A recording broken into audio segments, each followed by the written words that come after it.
My name is Myra and I'm from Michigan. Okay. The year was 1973. I was 23 years old and I was 24 weeks pregnant when I walked into a cold, sterile clinic and had a saline abortion. 36 hours later, I walked out of that abortion clinic not knowing I had not only had the death of my child, but my own emotional death embedded in my heart, soul, and mind. Within 24 hours of leaving the abortion clinic, I began passing blood clots the size of baseballs.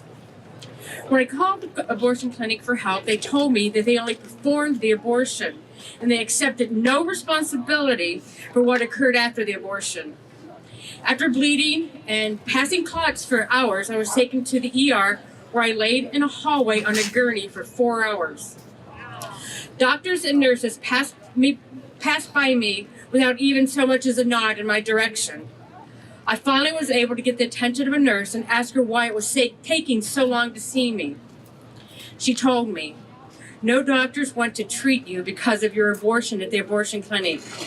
If something happened during that treatment, they would be held liable." I drifted off to sleep, and when I woke, I heard a man's voice. He told me he was a doctor and he was going to help me. He explained he needed to do a D&C to make sure the abortion was complete and to stop the bleeding. After the D&C, I was sent home with heavy antibiotics and pain pills, and I slept for 24 hours. I got up, I went to work like nothing happened. After my abortion experience, my life spiraled out of control.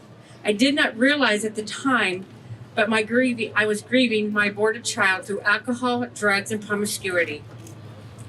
I got to a point in my life where I began to change. I stopped using drugs and alcohol. Deep within me, I was still in turmoil, but slowly I was beginning to be honest with myself and admit I wanted my life to be different. During this time, I became pregnant and gave birth to a beautiful daughter.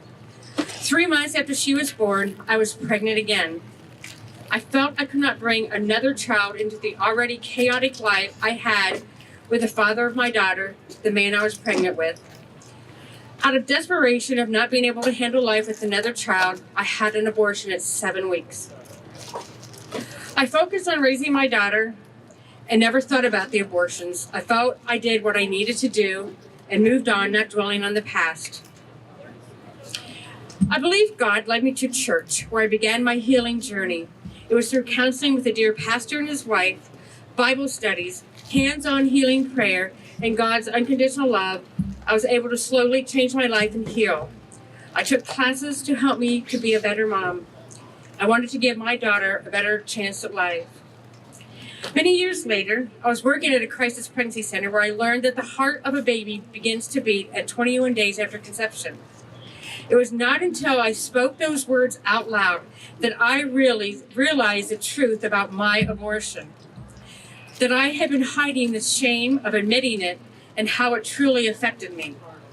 I realized I had sacrificed my child's life for the right for me to continue my own. I participated in Rachel's Vineyard, where I found forgiveness that I have been seeking. And it is for all of my children that I speak out, for the children who cannot speak for themselves. For the children who have not been given the opportunity to become all that they were created to be. And for the women who have been exploited for abortion for profit and for the destruction of the dignity of human life. And that is why I am silent no more. Yeah!